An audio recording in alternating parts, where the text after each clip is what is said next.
ನಮ್ಮ ಡಿಸ್ಟ್ರಿಬ್ಯೂಟರ್ ಪುಷ್ಪ 2 ಡಿಸ್ಟ್ರಿಬ್ಯೂಟರ್ ಗೋಕುಲ್ ರಾಜ್ ಸರ್ದು ಅವ್ರದ್ದು ಅಡ್ವೈಸ್ ತೊಗೊಂಡಿದ್ದೆ. ಇದೊಂದು ಸೀಸನ್ ಮೂವಿ. ಅವರು ಲಾಸ್ಟ್ ಟೈಮ್ ಪ್ರೆಸ್ ಮೀಟಲ್ಲಿ ಹೇಳಿದರು 10 ಸಿನಿಮಾ ಬಂದರೂ ತಡೆಯುತ್ತೆ. ಆಮೇಲೆ ಇದು ಲಕ್ಕಿ ಡೇಟ್ ಕೂಡ ನಿಮ್ಗೆ ಗೊತ್ತಿರುತ್ತೆ, ಮುಂಗಾರು ಮಳೆ, ಲವ್ ಮಕ್ಕಳು, ಎಷ್ಟೋ ಬ್ಲಾಕ್ ಬಸ್ಟರ್ ಸಿನಿಮಾಸ್ ಬಂದಿರೋ ಡೇಟು. ಸೊ ನಾವು ಅಂದ್ಕೊಂಡಿದ್ವಿ ನೋಡೋಣ ಹೇಗಾಗುತ್ತೆ ಅಂತ.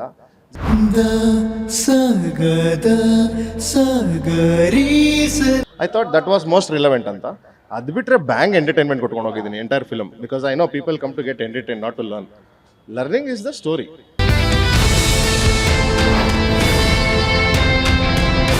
ಅಫ್ಕೋರ್ಸ್ ಈ ನಡುವೆ ರಿಲೇಷನ್ಶಿಪ್ಸ್ ತುಂಬ ಕ್ಯಾಶುವಲ್ ಆಗಿಬಿಟ್ಟಿದೆ. ಸೊ ಅದು ಕಾಣಿಸುತ್ತೆ ಸಿನಿಮಾಲಿ, ಎಷ್ಟು ಕ್ಯಾಶುವಲ್ ಆಗಿದೆಯಾ ಇಲ್ಲ ಸೀರಿಯಸ್ ರಿಲೇಷನ್ಶಿಪ್ ಹತ್ರ ಹೆಂಗಿರುತ್ತೆ. ಆ್ಯಂಡ್ ನಾವಿಬ್ರು ಆ್ಯಕ್ಚುಲಿ ನಮ್ಮದು ಒಂದು ಪೇರ್ ಮೂವಿಯಲ್ಲಿ.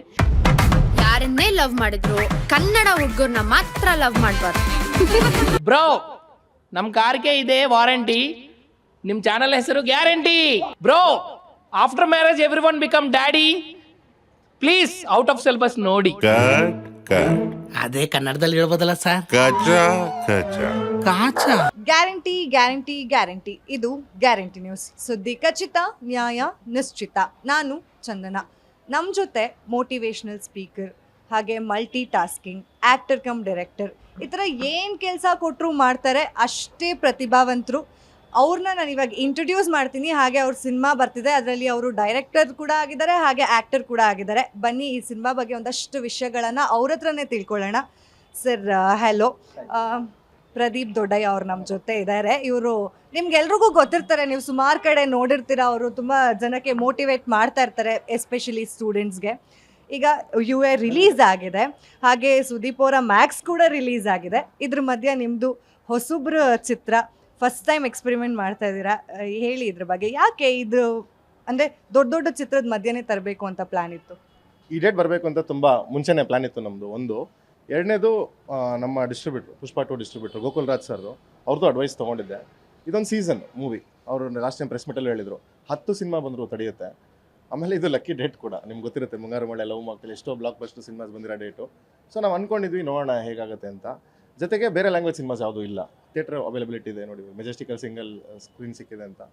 ಎಂಟರ್ಟೈನ್ಮೆಂಟ್ಗೆ ನಾವು ಹೊಸಬ್ರಲ್ಲ, ಸಿನಿಮಾಗೆ ಮಾತ್ರ ಹೊಸಬ್ರು.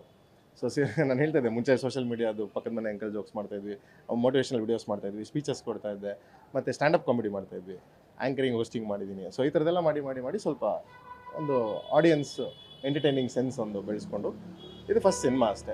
ಬಟ್ ಈ ಸಿನಿಮಾ ನೋಡಿದಾಗ ನಿಮ್ಗೆ ಯಾವುದೇ ಥರ ಫಸ್ಟ್ ಸಿನಿಮಾ ಅನಿಸಲ್ಲ.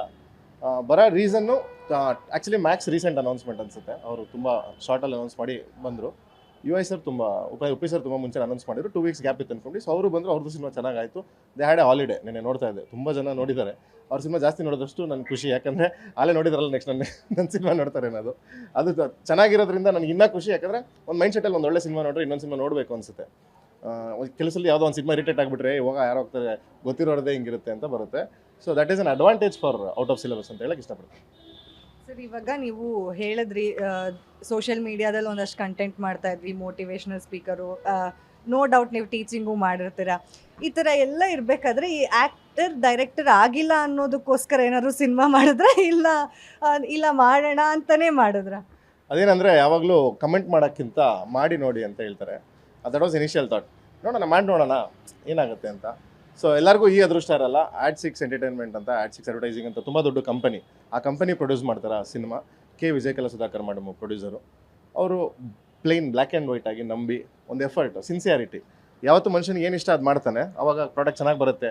ನಿನಗೆ ತುಂಬ ಆಸಕ್ತಿ ಇದೆ, ಮಾಡು, ವಿ ವಿಲ್ ಸಪೋರ್ಟ್ ಯು ಅಂತ ಹೇಳಿ ಅವತ್ತಿಂದ ಫುಲ್ ಫ್ರೀಡಮ್ ಕೊಟ್ಟಿದ್ದಾರೆ. ಆ ಫ್ರೀಡಮ್ನ ನಾನು ತುಂಬ ಒಳ್ಳೆ ರೀತಿಯಲ್ಲಿ ಉಪಯೋಗಿಸ್ಕೊಂಡು ಇವತ್ತು ಔಟ್ ಆಫ್ ಸಿಲೆಬಸ್ ಸಿನಿಮಾ ನಾಳೆ ಬೆಳಗ್ಗೆ ಥಿಯೇಟ್ರಿಗೆ ಬರ್ತಾಯಿದೆ. ನಿಮ್ಮ ಹೀರೋಯಿನ್ ಒಂದೆರಡು ಫಿಲಿಮ್ ಮಾಡಿದ್ದಾರೆ. ಅಂದರೆ ನೀವು ಹೊಸಬ್ರು, ಅವರೇನು ಹೊಸಬ್ರಲ್ಲ. ಹೇಗೆ ಸೆಲೆಕ್ಟ್ ಮಾಡಿದ್ರಿ ಅವ್ರನ್ನ? ಅಂದರೆ ಎಂಟರ್ಟೈನ್ಮೆಂಟಲ್ಲಿ ಹೇಳ್ದಂಗೆ ಈ ಚಿತ್ರರಂಗ ಸಿನಿಮಾ ಅನ್ನೋದು ಇವಾಗಿನ ಒಂದು ಹುಟ್ಟಿರೋ ಮಗು ಥರ ಹೊಸಬ್ರಿಗೆ. ಬಟ್ ಅದು ನಮ್ಮದು 7ನೇ ಜನ್ಮ, 6 ಜನ್ಮ ಬಾಳಿದ್ದೀವಿ ಆಲ್ರೆಡಿ. ಸೊ ಎಂಟರ್ಟೈನ್ಮೆಂಟಲ್ಲಿ ಆಡಿಷನ್ ಮಾಡಿದ್ದು, ರೆಗ್ಯುಲರ್ ಆಡಿಷನ್ ಮಾಡಿದ್ದು. ಶಶಾಂಕ್ ಸರ್ ಆಫೀಸ್ಗೆ ಪ್ರೊಫೈಲ್ ಹೋಗಿತ್ತು ಅವ್ರದ್ದು, ಲವ್ 360 ಡೈರೆಕ್ಟರ್. ಸೊ ನಾವು ಹಂಗೆ ಯಾವಾಗಾರು ಮಾತಾಡಿದಾಗ ನಾನು ಎಲ್ಲರ ಹತ್ರ ಒಂದ್ಸಲಿ ಹೋಗಿ ಮಾತಾಡ್ತಾ ಇದ್ದೆ. ತುಂಬ ವೆಲ್ ನೋನ್ ಡೈರೆಕ್ಟರ್ಸ್, ನನಗೆ ಇಷ್ಟ ಡೈರೆಕ್ಟರ್ಸ್ ಹತ್ರ ಹೋಗಿ ಕೇಳ್ತಾ ಇದ್ದೆ, ಸರ್ ಈ ಥರ ಮಾಡ್ತಾಯಿದ್ದೀನಿ ಅಂತೆಲ್ಲ ಸಪೋರ್ಟ್ ಮಾಡ್ತಾಯಿದ್ರು ಎಲ್ಲರೂ. ಆವಾಗ ಸ್ವಲ್ಪ ಪ್ರೊಫೈಲ್ಸ್ ಯಾವ್ದಾರು ಇದ್ದೆ, ಸರ್ ಯಾವುದು ನೀವು ಮಾಡಿರೋದು ಅಂತೆಲ್ಲ ಕೇಳಿದಾಗ ಅಲ್ಲಿ ಕೊಟ್ಟಿದ್ರು. ಅವಾಗ ಅವ್ರ ತಂದೆಗೆ ಫೋನ್ ಮಾಡಿ ಕರೆಸಿ ಅವರು ನನಗೆ ಆ ಕ್ಯಾರೆಕ್ಟರ್ಗೆ ಹೆಂಗೆ ಬೇಕಿತ್ತು ಹಂಗೆ ಆಪ್ಟ್ ಆಗಿದ್ರು. So choose. ಈ ಹಿಂದೆ ಹೇಳಿದ್ರಿ ನೀವು ಅವರು ಕಣ್ಣಲ್ಲಿ ಆಕ್ಟ್ ಮಾಡ್ತಾರೆ, ಹಾಗಾಗಿ ಅವ್ರ ಕಣ್ಣ ನೋಡಿ ನಾವು ಸೆಲೆಕ್ಟ್ ಮಾಡಿದೀವಿ ಅಂತ. ಯಾವ ತರ ಸರ್, ಹೆಂಗ್ ಗೊತ್ತಾಯ್ತು ಅಂದ್ರೆ ಹುಡುಗಿರ್ ಕಣ್ಣು ಅಷ್ಟು ಚೆನ್ನಾಗಿ ಅಬ್ಸರ್ವ್ ಮಾಡ್ತೀರಾ ನೀವು? ಹೌದು, ಕಣ್ಣೇ ನೋಡೋದು ಎಲ್ಲರೂ. ಯಾಕಂದರೆ ನಿಮಗೆ ವೇರಿಡ್ ಎಮೋಷನ್ಸ್ ಕಾಣಿಸೋದೆ ಕಣ್ಣಲ್ಲಿ. ನೀವು ಎನಿ ಆರ್ಟಿಸ್ಟ್ ತೊಗೊಳ್ಳಿ, ತುಂಬ ಪರ್ಫಾರ್ಮರ್ಸ್ ಎಲ್ಲ ತುಂಬ ರೇರ್, ಜಾಕಿ ಚಂದ್ ಥರದವರು ಸ್ಟಾರ್ ಆಗೋದೆ ಆಯಿತಾ. ಬಟ್ ಅದು ಕಲೆ ಎಲ್ಲದಕ್ಕೂ ಮೀರಿದ್ದು. ಬಟ್ ನಾನು ನಮಗೊಂದು ಪೇಪರಲ್ಲಿ ಒಂದು ಇಮ್ಯಾಜಿನೇಷನ್ ಇರುತ್ತಲ್ಲ, ಆ ಇಮ್ಯಾಜಿನೇಷನ್ ಅಂದಾಗ ಓಕೆ ಇಷ್ಟು ಎಮೋಷನ್ಸ್ ಇದೆ, ಇಷ್ಟು ಕ್ಲೋಸಪ್ಸ್, ನಾನು ಇಷ್ಟು ಚಾರ್ಜ್ ಶಾಟ್, ಲೆಂತ್ ಶಾಟ್ ಇಡ್ತೀನಿ, ಸೊ ಅಳ್ಳಬೇಕು, ಒಂದು ಡ್ರಾಪ್ ಬೀಳಬೇಕು, ಈ ಥರದೆಲ್ಲ ಒಂದು ಫೀಲ್ ಮಾಡಿರ್ತೀವಿ. ಅದಕ್ಕೆ ಇವ್ರು ಆಪ್ಟ್ ಅನಿಸ್ತು. ಆಮೇಲೆ ಇವಳು ಅಂದರೆ ಇವರು ಎರಡೂ ಲುಕ್ಗೆ ತುಂಬ ಚೆನ್ನಾಗಿ ಕಾಣಿಸ್ತಾರೆ. ನಮ್ಮದು 2 ಶೇಡ್ ಇದೆ ಫಿಲಮಲ್ಲಿ. ಕಾಲೇಜ್ ಸ್ಟೋರಿ ಒಂದು, ಆಫ್ಟರ್ ಕಾಲೇಜ್ ಒಂದು, boy girl story, man women story ಎರಡೂ ಇದೆ. ಆ ಎರಡಕ್ಕೂ ತುಂಬ ಚೆನ್ನಾಗಿ ಮೋಲ್ಡ್ ಆಗ್ತಿದ್ರು. ಆಮೇಲೆ ಅವ್ರ ಫೋಟೋಗ್ರಾಫ್ಸು ಅಷ್ಟೇ, ನನಗೆ ಕತೆಗೆ ಹೆಂಗೆ ಬೇಕೋ ಹಂಗೆ ಬಂದಿತ್ತು ಅದು. ಇದು ಕರೆಕ್ಟ್, ನಾನು ವೇರಿಯೇಷನ್ ಏನು ಫೀಲ್ ಮಾಡಿದೆ ಅದು ಅಂತ. ಅವ್ರ ಕ್ಯಾರೆಕ್ಟರ್ಸು ಅಷ್ಟೇ, ಕಾಲೇಜು ಫಸ್ಟ್ ಇಯರ್ ಸ್ಟೂಡೆಂಟು ಮಾಡಿದ್ದಾರೆ, ಮ್ಯಾರಿಡ್ ಕ್ಯಾರೆಕ್ಟರ್ನು ಮಾಡಿದ್ದಾರೆ. ಸೊ ಅವ್ರು ಎರಡರಲ್ಲೂ ಆಪ್ಟ್ ಆಗ್ತಾರೆ. ಇವಾಗ ನನ್ನ ಕ್ವೆಶನ್ ಏನಂದ್ರೆ, ಈ ಕಾಲೇಜದ್ದು ಇದೆ, ಮ್ಯಾರಿಡ್ ಇದು ಹೇಳಿದ್ರಲ್ಲ, ಈಗ ಇವಾಗ okay man woman girl boy ಅನ್ಕೊಳ್ಳಿ. ಇವಾಗ 2 ಥರ ಇದೆ. ಅಂದರೆ ಈ ಕಾಲೇಜ್ ಲವ್ ಸ್ಟೋರಿ ನಿಮ್ಮ ಕಾಲೇಜ್ ಇನ್ಸ್ಪಿರೇಷನ್ನ? ಅಂದರೆ ನೀವು ಯಾರಿಗಾದ್ರೂ ಹುಡುಗಿರಿಗೆ ಆ ಥರ ಪ್ರಪೋಸ್ ಮಾಡಿ ಬೀಳಿಸ್ಕೊಂಡು ಫುಲ್ ಬೈಕಲ್ಲೆಲ್ಲ ತಿರುಗಿಸಿ ಆ ಥರ ಏನಾದರೂ ಇತ್ತಾ? ಹೌದು. ಸೊ ನಾನು ಕಾಲೇಜ್ ಬಸ್ಸಲ್ಲಿ ಹೋಗ್ತಿದ್ದೆ ಕಾಲೇಜ್ಗೆ. ಇದು ಎನಿ ರೈಟರು ಅವ್ನ ಸುತ್ತಮುತ್ತ ನಡೆದಿರೋದು ಅಥವಾ ಅವ್ನ ಜೀವನದಲ್ಲಿ ನಡೆದಿರೋದೇ ಬರೆಯೋದು. ಎಸ್ಪೆಷಲಿ ಫ್ರೆಶ್ ಆಗಿ ಈ ಥರ ಮಾಡ್ತಾ ಇದೀವಿ. ನಾನು ಯಾವಾಗಲೂ ಹೈಲೈಟ್ ಮಾಡಿ ಹೇಳ್ತಾ ಇದ್ದೀನಿ, ಔಟ್ ಆಫ್ ಸಿಲೆಬಸ್ ತುಂಬ ಫ್ರೆಶ್ ಎಕ್ಸ್ಪೀರಿಯನ್ಸ್ ಕೊಡುತ್ತೆ ನಿಮಗೆ. ಕತೆ ವಿಷಯದಲ್ಲಾಗಲಿ, ಕಾಸ್ಟಿಂಗ್ ವಿಷಯದಲ್ಲಾಗಲಿ ತುಂಬ ಫ್ರೆಶ್ ಆಗಿ ಕಾಣಿಸುತ್ತೆ ಸಿನಿಮಾ. ಇದರಲ್ಲಿ ನಿಮ್ಗೆ ಎಲ್ಲ ಇನ್ಸಿಡೆಂಟು ಒಂದೆಲ್ಲ ಇನ್ನೊಂದು ಕಡೆ ನಮ್ಮ ಫ್ರೆಂಡ್ಸ್ಗಾಗಿರುತ್ತೆ ಅಥವಾ ಕೇಳಿರ್ತೀವಿ ಹಿಂಗಾಗಿತ್ತಾನೋ ಅಂತ. ಅದು ಸ್ವಲ್ಪ ಎಕ್ಸಾಜರೇಟ್ ಮಾಡ್ಕೊಂಡಿರ್ತೀವಿ, ಸಿನಿಮ್ಯಾಟಿಕ್ ಲಿಬರ್ಟಿ ಅಂತೀವಿ ಅದಕ್ಕೆ. ನಿಮ್ಮ ಎಕ್ಸ್ಪೀರಿಯನ್ಸ್ ಏನು ನಮ್ಮದೇನಿಲ್ಲ, ನಾವು ಕೇಳಿರ್ತೀವಿ, ಬೈದಿರ್ತಾರೆ, ಬಂದಿರ್ತೀವಿ ಅಷ್ಟೇ. ಈ ಸಿನಿಮಾ ಮಾಡೋ ಲೆವೆಲ್ಗಿಲ್ಲ, ಏನು ಎಕ್ಸ್ಪೀರಿಯನ್ಸ್ ಇಲ್ಲ. ಅರೆ ಈಗ ನಾವು ಬೈಯೋ ಸೈಡಲ್ಲಿ ಇದೀವಲ್ಲ, ಡೈರೆಕ್ಟರ್ ಅಲ್ವಾ, ಅದಕ್ಕೆ ಇವ್ರು ಬೈಸ್ಕೊಂತಾರ ಅಂತ ಅವ್ರು ಆ ಥರ ಲುಕ್ ಕೊಡ್ಸೋದು. ಮ್ಯಾನ್ ವುಮೆನ್ ಅಂದರೆ ಒಂದು ಮುಗ್ಧತೆ ಅಂತ ಕರಿತೀವಿ. ಸ್ಟೂಡೆಂಟ್ಸ್ ಆದಾಗ ಅವ್ರಿಗೊಂದು ಒಳ್ಳೆ ಮನಸ್ಸಿರುತ್ತೆ. ಇವಾಗ ನಾವೇ ಕಾಲೇಜಸ್ಗೆ ಹೋದಾಗ ನೋಡ್ತಾ ಇರ್ತೀವಿ, ಫಸ್ಟ್ ಇಯರ್ ಕ್ಲಾಸ್ ರೂಮ್ ಒಳಗಡೆ ಬರೋ ಆಟಿಟ್ಯೂಡೇ ಬೇರೆ, ಅವರು ಫೈನಲ್ ಇಯರ್ ಬಂದರೆ ಕ್ಲಾಸ್ ರೂಮ್ ಒಳಗಡೆ ಬರೋ ಆಟಿಟ್ಯೂಡೇ ಬೇರೆ. ಅವರು ಫೈನಲ್ ಇಯರ್ ಬಂದಾಗ ಗೊತ್ತಾಗುತ್ತೆ, ಕರೆಕ್ಟ್ ಗುರು ನಾನು ದುಡ್ಡು ಕೊಡ್ತಾರೆ ಓದೋಕ್ಕೆ ಅಂತ ಆಟಿಟ್ಯೂಡಲ್ಲಿ ಬರ್ತದೆ. ಸೊ ಹಂಗಾಗಿ ಈಗೋಸ್ ಬಿಲ್ಡ್ ಆಗುತ್ತೆ. ಮನುಷ್ಯ ದುಡ್ಡು ಸ್ವಂತ ಸಂಪಾದನೆ ಅಂತ ನೋಡಿದಾಗ ದಾಟಿ ಸ್ವಲ್ಪ ದುರಾಂಕಾರಗಳು ಇವೆಲ್ಲ ಬರುತ್ತೆ. ಅದೇ ಕಾರಣಗಳು ಇವತ್ತು ರಿಲೇಷನ್ಶಿಪ್ ಪ್ರಾಬ್ಲಮ್ಸ್ ನೀವೇ ನೋಡ್ತಾ ಇದ್ದೀರಾ, ಎಂತೆಂಥ ಕಾಮಿಡಿ ಬ್ರೇಕಪ್ಗಳು, ಕಾಮಿಡಿ ಡೈವರ್ಸ್ಗಳಾಗ್ತಿದೆ ಅಂತ. ಸೊ ಅದನ್ನೆಲ್ಲ ಅಡ್ರೆಸ್ ಮಾಡೋಕ್ಕೆ ಏನು ಮೈಂಡ್ಸೆಟಲ್ಲಿ ಏನು ಪ್ರಾಬ್ಲಮ್, ಅದನ್ನೊಂದು ಚಿಕ್ಕದಾಗಿ ಅಡ್ರೆಸ್ ಮಾಡೋಣ ಅಂತ ಅಷ್ಟೇ. ಯಾಕಂದರೆ ಕತೆಗೆ ನಿಮ್ಗೊಂದು ವಿಷಯ ಬೇಕು. I thought that was most relevant ಅಂತ. ಅದು ಬಿಟ್ಟರೆ ಬ್ಯಾಂಗ್ ಎಂಟರ್ಟೈನ್ಮೆಂಟ್ ಕೊಟ್ಕೊಂಡು ಹೋಗಿದ್ದೀನಿ entire film. Because I know people come to get entertain, not to learn. Learning is the story, but it's entertainment. Sir, ಈಗ ಅಚ್ಯುತ್ ಸರ್ ಇದ್ದಾರೆ, ಅವ್ರದ್ದು ಈಗೋ ಅಂದರೆ ಡೈಲಾಗ್ ಆಗಿರ್ಬೋದು, ಅದನ್ನ ನೀವು ಫಸ್ಟ್ ಗ್ಲಿಮ್ಸ್ ಬಿಡ್ತೀರಾ ಕ್ಯಾರೆಕ್ಟರ್ದು ಅಂತ ಹೇಳಿ ತುಂಬ ವೈರಲ್ ಆಯಿತು, ಎಲ್ಲ ಕಡೆ ಫುಲ್ ಸಖತ್ ವೈರಲ್ ಆಯಿತು. ಅವ್ರು ಅಷ್ಟು ಬ್ಯುಸಿ ಇದ್ದಾರೆ, ಬ್ಯುಸಿ ಸ್ಕೆಡ್ಯೂಲ್ ಇದೆ, ಅದು ಹೆಂಗೆ ಮ್ಯಾನೇಜ್ ಮಾಡಿದ್ರಿ ಕರ್ಕೊಂಬರೋಕ್ಕೆ ಅಂತ? ಇಲ್ಲ, ಯಾವಾಗಲೂ ಏನಂದರೆ ನೋಡ್ತಾರೆ, ನಿಮ್ಗೆ MBA ಒಂದು ಹೇಳ್ಕೊಡ್ತಾರೆ, ಇದು ತುಂಬ ಜನ ಹೊಸ ಫಿಲಮ್ ಮೇಕರ್ಸ್ಗೆ ಹೆಲ್ಪ್ ಆಗ್ಬೋದು. First no is never a no ಅಂತ. ನೀವು ಯಾರಿಗೆ ಏನೇ ಕೇಳಿದ್ರು ನೋ ಅಂತಾರೆ, ಆ ನೋ ತೊಗೋಬೇಡಿ, ಮತ್ತೆ ಹೋಗಿ. ಅವ್ರಿಗೂ ಗೊತ್ತಾಗಬೇಕು ಎಷ್ಟು ಇಂಟ್ರೆಸ್ಟ್ ಇದೆ ಇವನಿಗೆ ಮಾಡೋಕ್ಕೆ, ಎಷ್ಟು ವಿಲ್ಲಿಂಗ್ನೆಸ್ ಇದೆ, ನಾನೇ ಬೇಕು ಅಂತ ಇವನಿಗಿದೆಯಾ ಅಥವಾ ನಾನೊಬ್ಬ ಆಪ್ಷನ್ನ, ಇದನ್ನು ನೋಡ್ತಾರೆ ಎಲ್ಲರೂ. ಸೊ ಈ 3 ನಾನು ಪ್ರೂವ್ ಮಾಡಿದ್ದೀನಿ ಅವ್ರಿಗೆ. ಆಮೇಲೆ ಅವ್ರಿಗೆ ಏನೋ ಡಿಫ್ರೆಂಟಾಗಿದ್ದಾನೆ ಇವನು, ಟ್ರೈ ಮಾಡೋಣ ಅನಿಸ್ತು. ಓಕೆ, ಅವ್ರು ಸ್ಟಾರ್ ಫಿಲಮ್ಸ್ ಮಾಡ್ತಾರೆ. ಆ್ಯಕ್ಚುಲಿ ನಾನು ಸರ್ ಜೊತೆಗೆ ಇನ್ನೊಂದು ಆಲ್ಮೋಸ್ಟ್ ಸುಮಾರು ಜನ ಸೀನಿಯರ್ ಆ್ಯಕ್ಟರ್ಗಳು ಯಾವತ್ತೂ ಹೊಸಬ್ರಿಗೆ ಇಲ್ಲ ಅನ್ನಲ್ಲ, ಸೀರಿಯಸ್ ಇರೋರಿಗೆ. ಅವ್ರು ಆಯ್ತು ಕಣೋ ಅದಿದೆ, ಡೇಟ್ ನೋಡ್ಕೊಳ್ಳಿ, ನಾನು ಡೇಟ್ ಕೊಟ್ಟಾಗ ನೀವು ಮಾಡಿ, ಬಟ್ ಇಲ್ಲ ಅಂತ ಯಾರಿಗೂ ಹೇಳಲ್ಲ. ಅದೊಂದು. ಜೊತೆಗೆ ಇನ್ನೊಂದು ನಾನು ಗೊತ್ತಾಗಿದ್ದು, ಈ ಥರ ಸ್ಟಾರ್ ಸಿನಿಮಾಸ್ಗೆ ಅವರು ಬೇರೆ ಚಾರ್ಜ್ ಮಾಡ್ತಾರೆ, ನಮ್ಮ ಥರ ಸಿನಿಮಾಸ್ಗೆ ಬೇರೆ ಚಾರ್ಜ್ ಮಾಡ್ತಾರೆ, ವಿಚ್ ಇಸ್ ಟೂ ಲೆಸ್. ಬೇರೆ ಲ್ಯಾಂಗ್ವೇಜ್ಗೆ ಡಬಲ್ ಚಾರ್ಜ್ ಮಾಡ್ತಾರೆ. ಅದು ಯಾರಿಗೂ ಗೊತ್ತಾಗದಿರೋ ಒಂದು good side senior artist, including Achyut Kumar sir. ಈಗ ಯೋಗರಾಜ್ ಭಟ್ ಅವರು ಇದ್ದಾರೆ, ಅಂದರೆ ಮಾಸ್ಟರ್ಗೆ ಮಾಸ್ಟರ್ ಅವರು. ಅಲ್ಲ, ಮೇಷ್ಟ್ರ ಹತ್ರ ಬಂದ್ಬಿಟ್ಟು ನೀವು ಪಾಠ ಹೇಳಿಸ್ಕೊಂಡಿದ್ದೀರಾ ಈ ಸಿನಿಮಾಲಿ, ಆ ಎಕ್ಸ್ಪೀರಿಯನ್ಸ್ ಬಗ್ಗೆ ಹೇಳಿ. ಅದು ಫಸ್ಟ್ ಮುಜುಗರ ಹೆಂಗಿತ್ತು ಅಂದರೆ, ಸರ್ ಇದು ಹೆಂಗಿದೆ ಅಂತ ಹೇಳೋಕ್ಕೋರು ಅವ್ರಿಗೆ ನೋಡ್ತಾರಲ್ಲ, ಇವ್ರಿಗೆ ಹೇಳ್ತಾ ಇದ್ದೀನಿ ನಾನು, ರೇಗಿಸ್ತಾ ಇದ್ರು.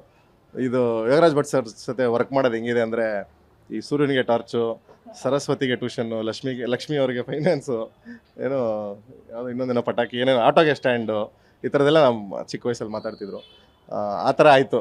ಬಟ್ ಸರ್ ಇದ್ದರೆ ಸ್ವಲ್ಪ ರಿಲ್ಯಾಕ್ಸ್ಡ್ ನಾವು, ಯಾಕಂದರೆ ಏನು ತಪ್ಪಾಗ್ಬಿಡುತ್ತೋ ಅನ್ನೋದು ಭಯ ಇರುತ್ತೆ ಅನುಭವದಿಂದ. ಸಡನ್ನಾಗಿ ಏನು ತಪ್ಪಾಗುತ್ತೋ ಅನ್ನೋ ಭಯ ಬಟ್ರ್ ಸರ್ ಇದ್ದಾಗ ಇರಲಿಲ್ಲ. ಬಟ್ರ್ ಇದ್ದಾರಲ್ಲ ನಮ್ಮ ಜೊತೆ, ಅವರೇ ಹೇಳ್ತಾರೆ ಅಂತ ಹಂಗೂ ತಿದ್ದಿದ್ದಾರೆ. ಅದು ಹಿಂಗೆ ಇದು ಯೂಸ್ ಆಗಲ್ಲ ಅಂತೆಲ್ಲ ತಿದ್ದಿದ್ದಾರೆ ಅವರು. I am very grateful. ಈಗ ನೋಡಿ ಅವ್ರದ್ದು ಮತ್ತು ಅಚ್ಯುತ್ ಸರ್ದು ತುಂಬ ಪ್ಲಸ್ ನಮ್ಮ ಸಿನಿಮಾಗೆ. ಓಕೆ ಅವ್ರು ಮಾಡಿದ್ದಾರೆ ಅಂದರೆ ಅವ್ರಿಗೊಂದು ಫಾಲೋಯಿಂಗು, ಅವ್ರೊಂದು ನಂಬ್ಕೊಂಡು ಬರ್ತಾರೆ. ಓಕೆ ಇವ್ರು ಮಾಡಿದ್ದಾರೆ, ಅಟ್ಲೀಸ್ಟ್ ಏನಿಲ್ಲ ಅಂದರೆ ಇವ್ರು ನೋಡೋಕ್ಕನ ಬರಬೇಕು ಅಂತ ಬರ್ತಾರೆ. ಅದರಿಂದ ನಮ್ಮ ಸಿನಿಮಾಗೆ ಒಳ್ಳೆಯದಾಗಿದೆ. ಏನೇನು ಕೆಲಸ ಮಾಡಿದ್ದೀರಾ ಈ ಸಿನಿಮಾಗೋಸ್ಕರ? ಆ್ಯಕ್ಟರು, ಡೈರೆಕ್ಟರು, ರೈಟರು, ಆಮೇಲೆ ಪ್ರೀ ಪ್ರೊಡಕ್ಷನು, ಪೋಸ್ಟ್ ಪ್ರೊಡಕ್ಷನು ಎಲ್ಲ ಮ್ಯಾನೇಜ್ ಮಾಡ್ತಾ ಇದ್ದೀರಾ. ಕಷ್ಟ ಆಗ್ತಾ ಇಲ್ವಾ ನಿಮಗೆ ಮ್ಯಾನೇಜ್ ಮಾಡೋಕ್ಕೆ ಅಂತ? ಅದು ಹೆಂಗಂದರೆ ನಮ್ಮ ದೇಹ ನಾವು ನೋಡ್ಕೊಂಡಂಗೆ. ಕೆಲವು ಸಲ ಫ್ರ್ಯಾಕ್ಚರ್ ಆಗುತ್ತೆ, ಆದರೂ ನೋಡ್ಕೊತೀವಿ. ಕೆಲವು ಸಲ ಸ್ನಾನ ಮಾಡಬೇಕಲ್ಲಪ್ಪ ಕಷ್ಟ ಅಂತ ಹೇಳ್ಕೊಳ್ಳಲ್ಲ. ಕೆಲವು ಮಾಡಿದ್ರೆ ಇಷ್ಟ ಆಗದಿರೋ ಸುಮಾರು ಕೆಲಸ ಮಾಡ್ತೀವಿ ಲೈಫಲ್ಲಿ. ಕೆಲವರು ಜಿಮ್ಗೆ ಹೋಗಕ್ಕೆ ಇಷ್ಟ ಇರಲ್ಲ, ಸಣ್ಣ ಆಗಕ್ಕೆ ಹೋಗ್ತಾರೆ. ಏನಕ್ಕೆ ಅಂದರೆ ಬಾಡಿ ಮೇಲಿರೋ ಪ್ರೀತಿ. ಹಾಗೆ ನಮಗೆ ಸಿನಿಮಾ ಮೇಲೆ ಪ್ರೀತಿ, ಯಾವುದು ಕಷ್ಟ ಅಂತ ಯಾವುದು ಅನಿಸಿಲ್ಲ.